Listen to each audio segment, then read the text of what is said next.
আসসালামু আলাইকুম। শুভ সকাল। আশা করি সবাই ভালোই আছেন। আজকে আমি এক বাইকের একটা সমস্যা নিয়ে কথা বলব। যেই সমস্যাটা মূলত কার্বুরেটর ইঞ্জিনে সবথেকে বেশি হয় এবং আজকে কার্বুরেটর ইঞ্জিন নিয়েই কথা বলব এবং আশা করি এই ভিডিওটি দেখলে আপনি এই ধরনের প্রবলেম যদি ফেস করে থাকেন বা আপনার বাইকে যদি এই সমস্যাটা থেকে থাকে, তাহলে খুব সহজেই আপনি এটা সমাধান করতে পারবেন। এই সমস্যাটা এমন একটা সমস্যা যেটা আ অনেক ক্ষেত্রেই দেখা যায় যে আপনি অনেক উম আ সা সার্ভিস করানোর পরেও এটা ঠিক হয় না বা অনেক ক্ষেত্রে এটা অনেকে আসলে ধরতেই পারে না যে কেন হচ্ছে। আজকে মূলত কথা বলবো আপনার আ বাইকের থ্রটল ছেড়ে দেওয়া বা হচ্ছে পিকআপ হুট করে ছেড়ে দেওয়ার যে সমস্যাটা সেটা নিয়ে। এটা মূলত হওয়ার অনেকগুলাই কারণ আছে। তবে মেজর যে ৩ টা কারণ তার মধ্যে একটা হচ্ছে আপনার বাইকে যদি হচ্ছে আ পর্যাপ্ত পরিমাণ কারেন্ট সাপ্লাই না থাকে, মানে হচ্ছে আপনার প্লাগের যদি রেজিস্ট্যান্স কমে যায়, তাহলে এই সমস্যাটা আপনার বাইকে হবে। আরেকটা কারণে হতে পারে সেটা হচ্ছে আপনার এয়ার ফিল্টার যদি জ্যাম হয়ে থাকে বা এয়ার ফিল্টার যদি হচ্ছে ধুলাবালিতে একদম ব্লক হয়ে যায়, সেই ক্ষেত্রে এই সমস্যাটা হতে পারে। আর সবচেয়ে বড় যে সমস্যাটা বা মেজর যে সমস্যাটা সেটা হচ্ছে আপনার কার্বুরেটরের পিস্টনটা ক্ষয় হয়ে যাওয়া এবং এটা হলে আপনি অন্য যে ২ টা আগে বললাম ওইটা করলেও এটা কাজ হবে না। এটা আপনার কার্বুরেটরের পিস্টনটাই চেঞ্জ করতে হবে। আদারওয়াইজ আ এই প্রবলেমটা আপনার সলভ হবে না। এবং এই সমস্যাটা সবচেয়ে বেশি দেখা যায় ৫,০০০ থেকে ৬,০০০ আরপিএম এ গেলে বা আপনার বাইকের গতি ৬০ প্লাস যখন যাবে তখনই এই সমস্যাটা খুব বেশি দেখা যায়। এবং এটা মানে খুবই মারাত্মক একটা মানে সমস্যা। কারণ আপনি হাইওয়েতে থাকার সময় হুট করে আপনি একটা গাড়ি ওভারটেক করতে যাবেন, তখন যদি এই সমস্যা হয়, তাহলে আপনার বড় ধরনের একটা অ্যাক্সিডেন্ট হতে পারে। আমার বাইকে সেম সমস্যা এবং এখন আপনাদেরকে আমি দেখাবো যে আমার বাইকের গতি আছে অলমোস্ট ৮০। এটা ৮০ উঠাচ্ছি, দেখি আরেকটু উঠানো যায় কিনা। আর উঠতেছে না আমার। থ্রটল ছেড়ে দিচ্ছে।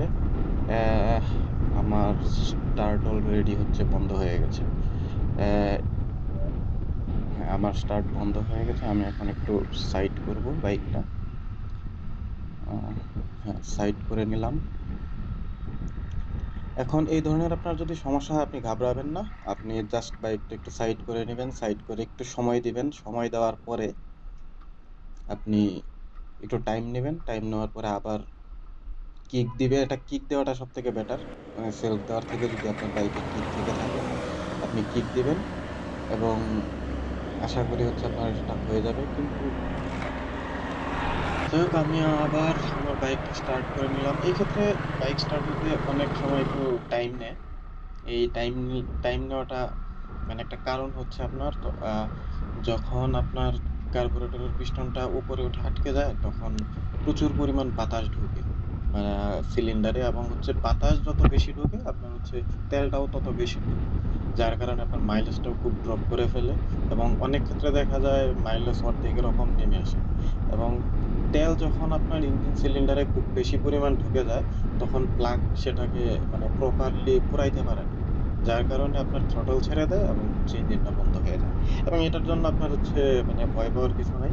আপনি একটু টাইম দিলে আপনার হচ্ছে ১-২ মিনিট সময় নিয়ে আপনি দেওয়ার তারপরে যদি স্টার্ট দেন, তাহলে এটা অটোমেটিক্যালি নিয়ে নিবে এবং সবথেকে ভালো এই ক্ষেত্রে হচ্ছে আপনার কিক দিয়ে সবসময় আপনি স্টার্ট নেওয়ার চেষ্টা করবেন।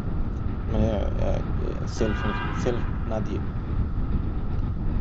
তো আর কার্বুরেটরের পিস্টন ক্ষয় হওয়ার আ অনেকগুলা কারণ আছে। তার মধ্যে একটা কারণ হচ্ছে আপনার আ তেলের যদি হচ্ছে মানে তেলের কোয়ালিটি যদি খারাপ হয়, তেলে যদি হচ্ছে পানি বা হচ্ছে বিভিন্ন ধরনের অন্য কিছু মিশ্রিত থাকে, সেই ক্ষেত্রে আপনার কার্বুরেটর পিস্টনটা ক্ষয় হয়। আর সবচেয়ে বেশি যেটা ক্ষয় হয় সেটা হচ্ছে রাইডারের দোষে। রাইডারের দোষে বলতে হচ্ছে আপনি যদি আ খুব বেশি পরিমাণ রেভিং করেন, মানে হচ্ছে খুব তাড়াতাড়ি হচ্ছে আপনি যদি হচ্ছে আপনার গতি উঠান, ধরেন আপনি হচ্ছে ৫ সেকেন্ডে ৫০-৬০ উঠাইয়া ফেলছেন বা এরকম যদি রেভিং করেন খুব দ্রুত, তাহলে আপনার পিস্টনের যে ইন আ ই সরি কার্বোরেটরের যে পিস্টনটা আছে সেটা খুব দ্রুত ওঠানামা করে এবং এটা আসলে যত দ্রুত ওঠানামা করবে বা যত ওঠানামা করবে তত ক্ষয় হবে এটা। আর সেই ক্ষেত্রে হচ্ছে সবথেকে বেটার হচ্ছে আপনি যদি আস্তে, আস্তে গতি তোলেন। আপনি গতি ১০০ তোলেন, ১১০ তোলেন তাতে কোনো সমস্যা নাই। কিন্তু সেটা হচ্ছে আপনার আস্তে, আস্তে মানে রেভ ম্যাচিং করে যদি আপনি তুলেন তাহলে আ আ সমস্যাটা হবে অবশ্যই, ক্ষয় হবে। কিন্তু সেটা অনেক দেরিতে হবে। যেমন আমার বাইক এখন চলে হচ্ছে প্রায় ৬২,৫০০ কিলো। আমার ৬২,৫০০ কিলোতে এসে আমার হচ্ছে কার্বোরেটরের পিস্টনটা নষ্ট হইছে। সো আমি হচ্ছে আজকে বা কালকে এটা চেঞ্জ করে নিব। আর এই ধরনের প্রবলেম আপনি যখনই ফেস করবেন, সবার আগে আপনি আগে চেক দিবেন হচ্ছে আপনার প্লাগ, তারপরে আ ফিল্টার এবং সেটা চেক দেওয়ার পরে যদি বুঝেন যে না ঠিক হচ্ছে না, তাহলে আপনি ১০০% সিউর সেটা আপনার হচ্ছে কার্বোরেটরের পিস্টন ক্ষয়। তো সেই ক্ষেত্রে আপনি সার্ভিস সেন্টারেই যান বা হচ্ছে যেকোনো জায়গায় যান। এটা আপনি সরাসরি বলবেন যে আমার শুধু কার্বোরেটরের পিস্টনটা চেঞ্জ করে দেন। এবং এই পিস্টনটা চেঞ্জ করার পরে আপনি হচ্ছে আবার আগের মতোই হচ্ছে মানে একদম আগের নতুনের মতোই হচ্ছে আপনি চালাইতে পারবেন। আপনার হচ্ছে স্পিডে আর সমস্যা হবে না। থ্রটল ছেড়ে দিবে না, আরপিএম ও আটকাবে না। আর এই হচ্ছে আপনার পিস্টনটা আ চেঞ্জ করার ক্ষেত্রে একটা জিনিস হচ্ছে বলে রাখি। আপনি আফটার মার্কেট যেসব আছে মানে আপনার হচ্ছে শোরুম ব্যতীত যেসব জায়গা থেকে আমরা মূলত পার্টস কিনি ওইসব দোকান থেকে মানে কিনাটা আমি মনে করি মানে না কেনাটাই ভালো। কারণ হচ্ছে এই কার্বোরেটরের পিস্টনটা আপনি যদি হচ্ছে মানে মানে ১ নাম্বার না হয় বা হচ্ছে মানে আপনার কোয়ালিটি স্ট্যান্ডার্ড যদি না হয়, তাইলে এটা আবার হচ্ছে ৬,০০০, ৭,০০০ বা ১০,০০০ কিলো চালানোর পর আবার আপনি সেম প্রবলেমটাই ফেস করবেন। সো সেই ক্ষেত্রে আমি হচ্ছে বলব যে এটা আপনার যার যে বাইক আ সে শোরুম থেকে হচ্ছে আপনি কার্বোরেটরের পিস্টনটা কিনে নিবেন। আপনি চাইলে হচ্ছে শোরুম থেকে লাগাতে পারেন বা আপনার পরিচিত যদি ভালো কোনো মেকানিক থাকে, আপনি তাদেরকে দিয়েও সেটা লাগাতে পারেন। মানে লাগানোর ক্ষেত্রে কোনো সমস্যা নেই। তবে কিনার ক্ষেত্রে আমি সবসময় রেকমেন্ড করব, মানে কিছু, কিছু জিনিস হচ্ছে সবসময় শোরুম থেকে নিবেন। যেমন ইঞ্জিনের ভিতরের কোনো পার্টস বা হচ্ছে এই কার্বোরেটরের পিস্টন এই ধরনের জিনিসগুলা সবসময় হচ্ছে আ শোরুম থেকে নেওয়ার চেষ্টা করবেন। কারণ এই জিনিসগুলা হচ্ছে যদি আপনার হচ্ছে ভালো না হয়, সেই ক্ষেত্রে পরবর্তীতে আপনার অনেক বেশি মানে ভোগান্তির শিকার হইতে হবে। দেন ৳২০০-৩০০ হয়তোবা বাইরে হচ্ছে কম নিবে। কিন্তু সেইজন্য যদি হচ্ছে আপনি আবার ৫,০০০-৬,০০০ কিলো পরে যদি আপনার আবার পিস্টন চেঞ্জ করতে হয়, সেই ক্ষেত্রে আপনার জন্য এটা আসলে অনেক বেশি প্যারা হয়ে যাবে। সো সেইজন্য আমি বলব যে হচ্ছে আপনি অবশ্যই চেষ্টা করবেন এটা হচ্ছে শোরুম থেকে নেওয়ার জন্য এবং অবশ্যই সেফলি বাইক রাইড করবেন। আর হচ্ছে বাইক রাইড করার সময় অবশ্যই হেলমেট ইউজ করবেন এবং আপনার সাথে যদি পিলিয়ন থাকে তাকেও হেলমেট দিবেন। আর চেষ্টা করবেন সবসময় হেলমেটটা যেন খুব আ আ ভালো মানের একটা হেলমেট হয়।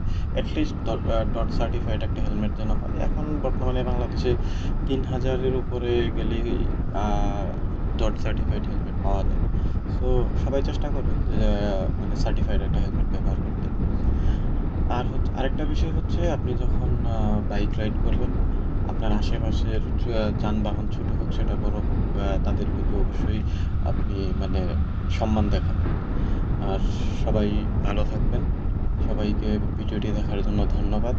আর আমার ভিডিওটি যদি আপনাদের ভালো লেগে থাকে তাহলে লাইক করবেন এবং কমেন্ট করে জানাবেন আপনারা পরবর্তীতে আর কি ধরনের ভিডিও চান। আর অবশ্যই আমার চ্যানেলটি সাবস্ক্রাইব করে সাথে